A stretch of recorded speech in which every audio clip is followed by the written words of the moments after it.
Tonight on the program, foreign ownership rights in property, what it means and how this could benefit the Thai economy. Then we talk to the chair of ASEAN Parliamentarians for Human Rights about Thailand's political instability and legal challenges faced by the Move For party.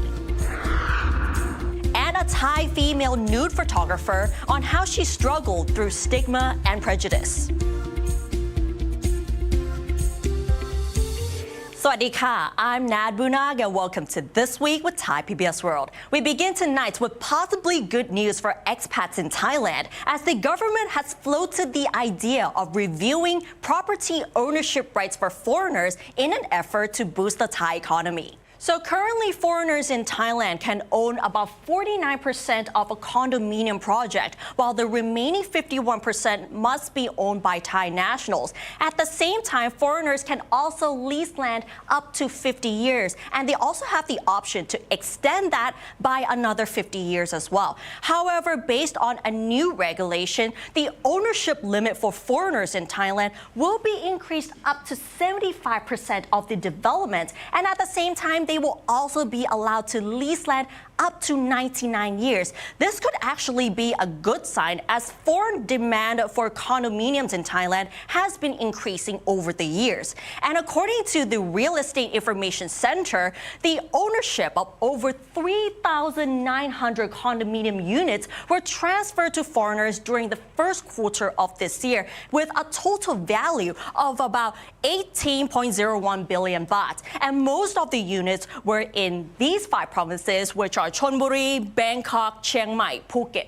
and Samut Prakan. And you might be wondering who these people are, right? And most foreign buyers of condominiums in Thailand were from China, Myanmar, and Russia. And what is really interesting, though, is that buyers from Myanmar increased significantly compared to last year, mainly due to the ongoing conflicts in their home country, which is probably one of the reasons why many people in Myanmar decided to buy condo units here in Thailand. And to give you a better perspective, our reporter Warisara Sahan has more details.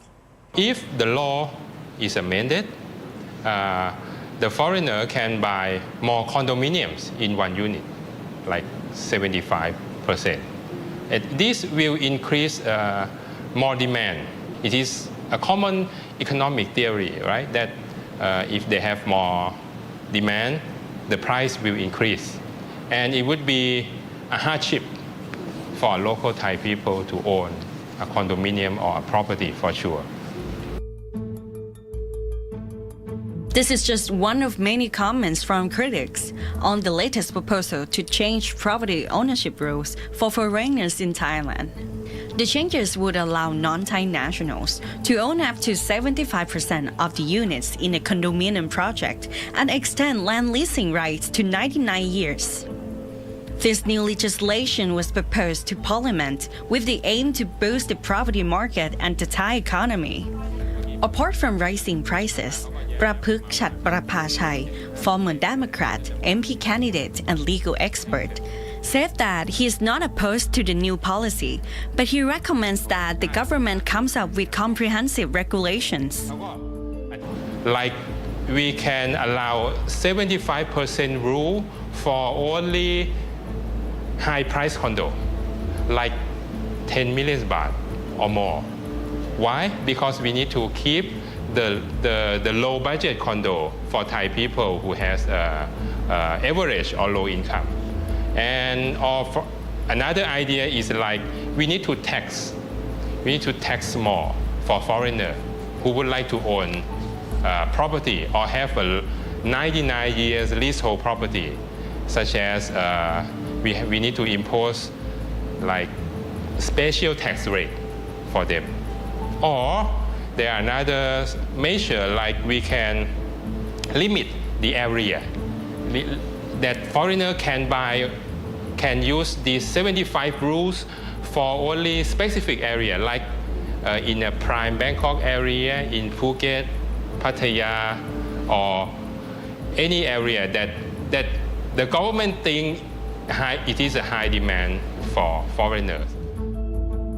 On his social media post, he also mentions that having adequate and affordable housing is a basic right for all. Under the covenant of the UN Universal Declaration of Human Rights, 1948, and the International Covenant of Economic, Social, and Cultural Rights, 1966. That means total housing-related costs should not exceed 30% of the household's gross monthly income, according to his post. But we need to keep the real property in some area for local people like Nong Jok or Bang Kapi, only for Thai people. No 75% rule should be applied here. According to Prapuk, this proposed amendment also has a positive aspect, especially with the extension of the leasing period to 99 years. They will put more invest into the construction technology, right? Because they have, right now, they will have 99 years old. It worth investing than just 30 years. It's one of the pros that I can think about. As of now, Chinese, Russian, and Myanmar nationals are the top condominium buyers in Thailand, with 14,500 units, worth about 73 billion baht last year, according to Interior Minister Anutin Chanvirakul. Prime Minister Sethha Thavisin, however, emphasized that the idea is only intended to boost the property market and Thai economy, not for the benefit of foreigners. Let's say I am 50% agree of this measure, but the government need to do more homework on how to use this opportunity to benefit the most to Thai people. Warisala Sehan, reporting for Thai PBS World. And now let's move on to Thai politics. An international human rights organization is calling for the monitoring of political instability in Thailand as the Move Forward Party faces the next hearing in the last magistrate case on July 3rd. Chair of ASEAN Parliamentarians for Human Rights spoke with my colleague Frank Han Shi on the leading opposition party's legal challenges, adding that Thai lawmakers and citizens who exercise their rights are at risk. Absolutely, it's an opportunity lost. Thailand's main opposition party, Move Forward, is facing a threat of dissolution as the Election Commission has filed a petition with the court claiming that the party's MPs intended to overthrow the constitutional monarchy by amending the lèse-majesté law. An ASEAN lawmaker group, however, say that the system of checks and balances in parliament is compromised if certain laws can never be revised. In an exclusive interview with Thai PBS World, Chair of ASEAN Parliamentarians for Human Rights, or APHR, Mercy Christie Barons, told me that Thai democracy and citizens' rights are at risk. This case is among the many examples that illustrates the state of democracy and human rights in Thailand. Not only parliamentarians are at risk, but Thai citizens who exercise their fundamental freedom are at risk as well. Activists in prison, for example. Last month, we saw Thai student activist Natiporn Sanesangkorn, who has pushed for reform in Thailand along with thousands of other Thais, die in detention. So if democracy continue to decline, it will have damaging impact on the current government global reputation and ultimately affect its economy itself. We do not want Thailand to go towards their trajectory, and many other governments are adopting similar tactics with illiberal across actor across the region, taking cues from each other and learning from each other's worst examples. With experience in surviving under an authoritarian regime in Indonesia, the chair is familiar with adversaries' tactics of using judicial powers to jeopardize political parties, and that to dissolve Move Forward for merely deliberating on a law in parliament is precipitous. Equating proposal to refuse legislation or core functions of parliament with effort to overthrow the monarchy is preposterous and undermines the integrity of the parliamentary process. So this is also, unfortunately, not the first time a political party has been dissolved by the courts on dubious grounds. So the Future Forward Party, or become now the Move Forward Party's predecessor, was also dissolved by the Constitutional Court in 2020. For us as an Asian parliamentarian member in Asian Parliamentarians of Human Rights, these cases are deeply troubling as they can potentially infringe on the right of every Thai citizen to participate in public affairs, both as voters and candidates. Acknowledging Move Forward members have asked for support in the region, Ms. Barron said APHR and the United States have condemned the suppression of the opposition party through so-called judicial overreach. To uphold democratic values, the chair urged Thailand to follow the global standards of democracy, adding that failing to do so could harm democracy. The upper level of government used the law international, we call it the court or mechanism to dissolve a party on behalf of their interest or their dislike or they are angry to the other opposition party. It means they murder the democracy itself. They murder the future of the next generation living under good principle of democratic and political practices as well. Feng Kan-shi reporting for Thai PBS World. And that's a very strong statement indeed. And now let's have a look at the other stories in our weekly roundup. The decisive round of the senatorial selections concluded early Thursday morning as the whole process was several hours behind schedule.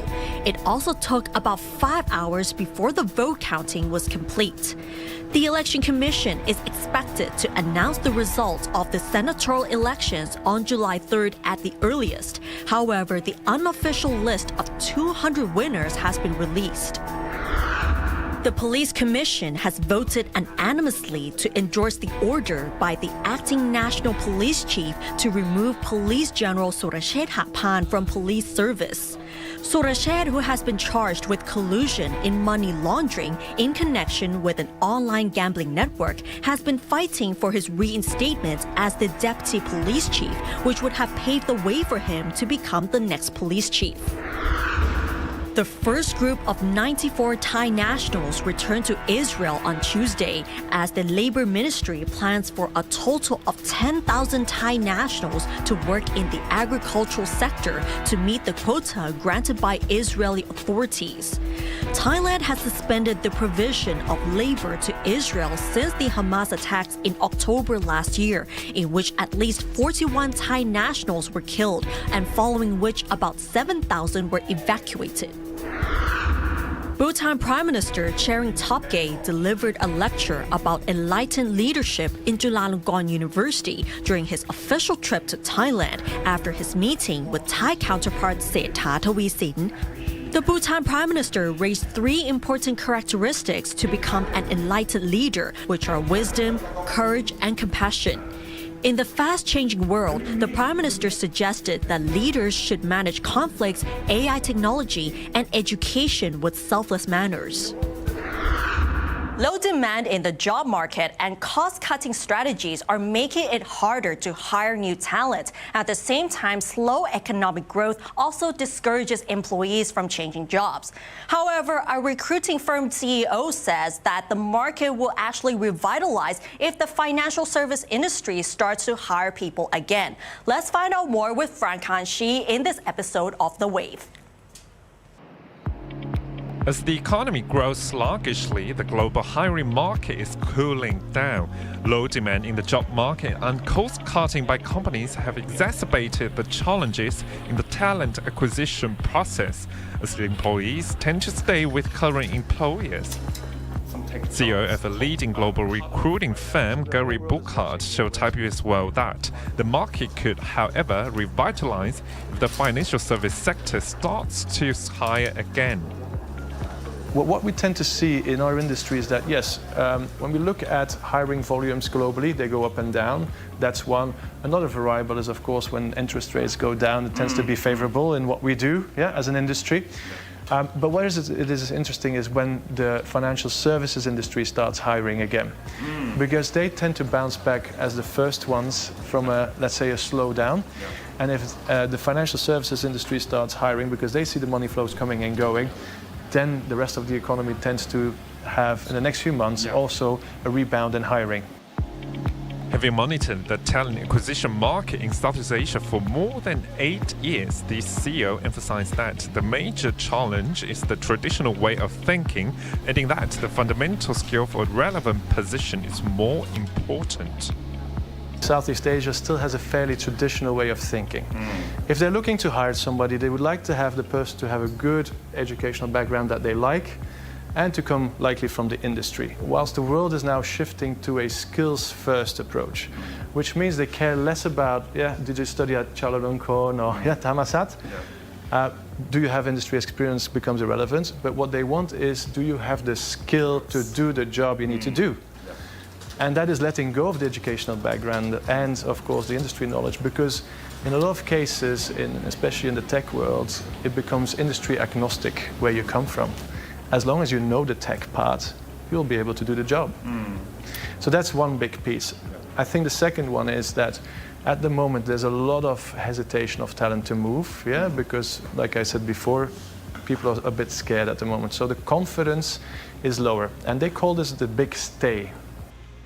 In addition to putting more focus on employee skills, Gary suggests that the Thai government needs clearer approaches to shifting the production of combustion engines to EV batteries. While other Southeast Asian countries have unambiguous strategies to attract foreign direct investment, Thailand is facing an imminent risk as two of the largest Japanese automakers plan to close their factories. There's only a few places that are actually in the winds of global headwinds, for example, Singapore, where the financial services industry is definitely affected by what's happening at the moment. I think a lot of countries in this region are competing now, with really trying to capture that foreign direct investment into a Vietnam or an Indonesia or in a Thailand. And I think that what governments are doing is trying to lower the regulatory framework to ensure that those investments are coming their way. And I can give you a few examples. If you see what Vietnam is doing on the green economy, for example, at the moment, fascinating to follow what they're doing with the regulatory framework to really attract this type of technology coming in, but then also partner with the local providers of that. An interesting sector as well is the EV sector. How are we going to deal with electronic vehicles moving forward, or the wider electronic mobility? And for example, in Thailand, there's a big question mark on how you're going to shift from combustion engine production to EV cars. And in Indonesia, you can see the supply chain being differently followed, because the production of cobalt needs to be increased to produce those batteries. And then, of course, our digital infrastructure in this region needs to be upgraded. Frank and Shi reporting for Thai PBS World. Now let's move on to the story. When we think of the word nude, many words that often come to people's mind include obscene, inappropriate, pornography, or sexual. In this episode of Empowering Thai Women, I had a chance to talk to a Thai female nude photographer as she discusses how she struggled through prejudice against her work.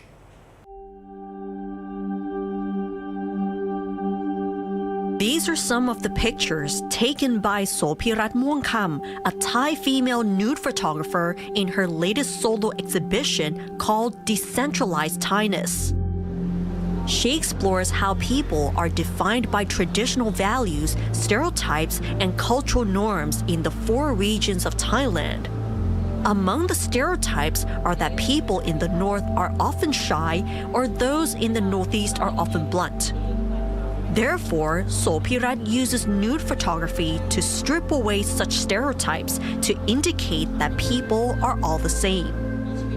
Most of the models chosen were those she met in local communities who she finds interesting and had their own stories to tell. I feel like nudity is kind of like not only nude, it's about the freedom. It's about like equality. So for the nude photography, this time it's kind of like I bring everyone back to the basic.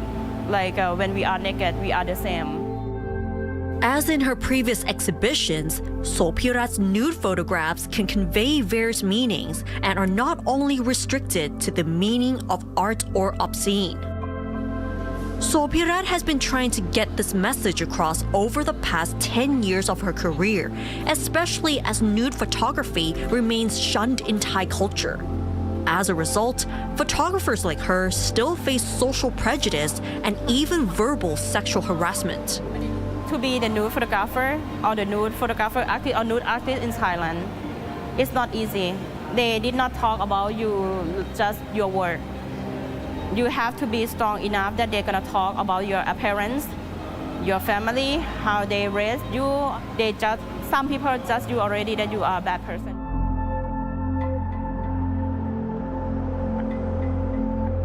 When it comes to nude art, Sopirat pointed out that Thai viewers are more familiar with nude magazines, which have led to the perception that nudity must always be related to sex or obscene material.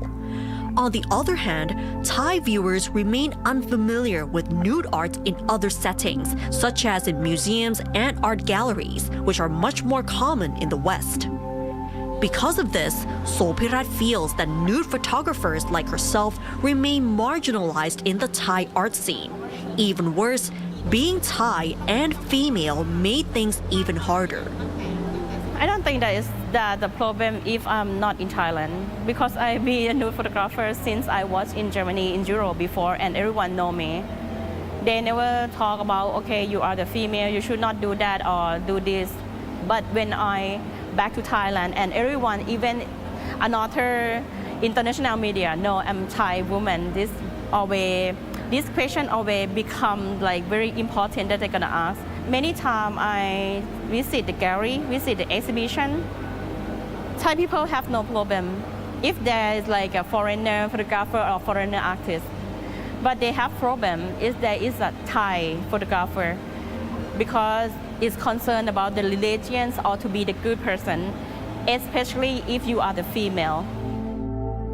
As negative perceptions still persist, Sopirat believes that having more female nude photographers would help push more boundaries in the Thai art scene.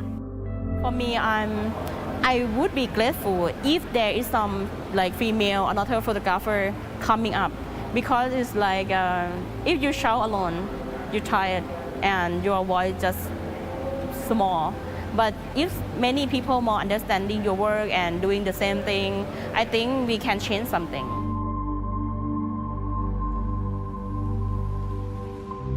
As for her ultimate goal as a Thai photographer of nudes, Sopirat says that she dreams of traveling around the world to explore different cultures through nude photography, and this latest exhibition marks her starting point. I really want to traveling around the world and take a nude photography of people like this, but in different culture. Because I think like for me, it's naked body is cover your soul. Some people just appearance something else to be one of the author, but we cannot. We have no idea what's inside when they are naked. And we might think that people nowadays are spending less time reading books because most information is available online. But that's not always true. In fact, Thailand is still a good opportunity for the international book market. Let's find out more in this report.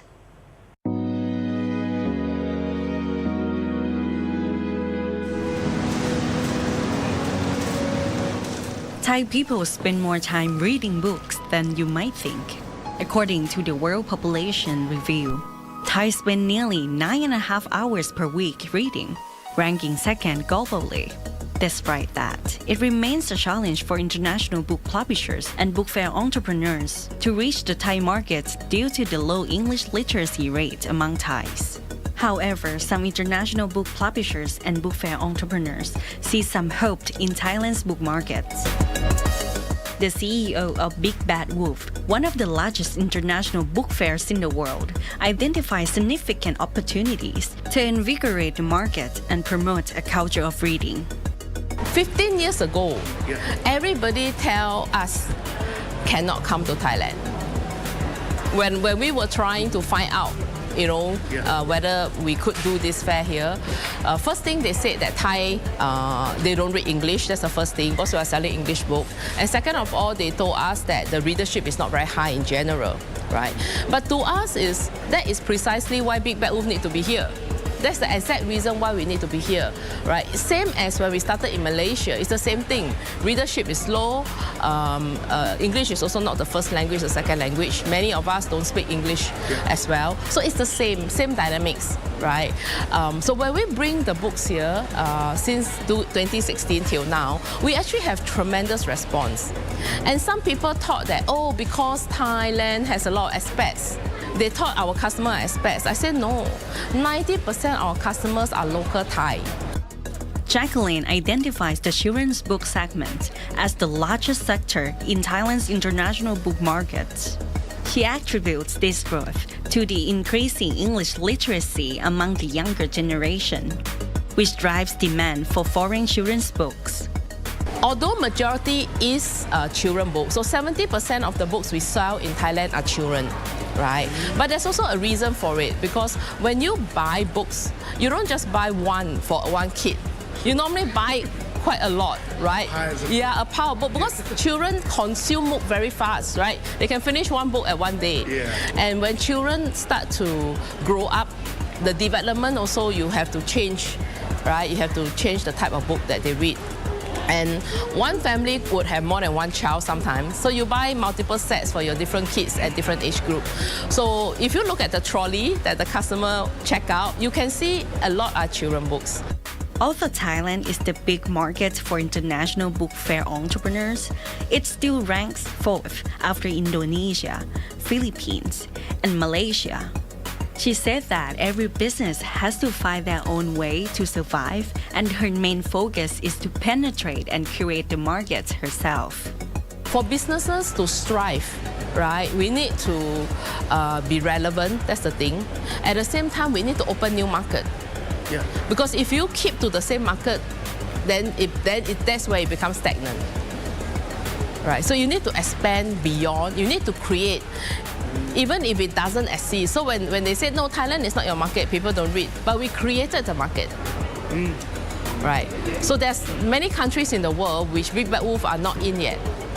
So there's a lot of potential for us to create new market in the territories that we are not even, we haven't ventured into. And that's not easy, I know. That's the hard part. Yeah, that's the hard part. To foster a lifelong love of reading in children, Jacqueline advises parents to allow their kids to choose the books they want to read. At the same time, parents should avoid imposing their own preferences on their children and instead support their children's individual interests in literature. For parents who, I know sometimes it's quite hard to force a child to read. So the first thing is bring the child here to the sale, right? Let them choose what they want. Even if they chose comics, it's nothing wrong. Even the English in the comics are perfect English. So even if a child chooses to read comic or a child chooses to read a picture book of a certain topic, let them read, because that is how they will start to read, because it's something of their interest. Because sometimes I realized that I saw a child going to the parent and say, I want to buy this book. And the parent said, no. You buy another book, which is maybe more for school, more for school use, right? But I feel that for reading, to kickstart the habit, you need to let the child choose something that they like.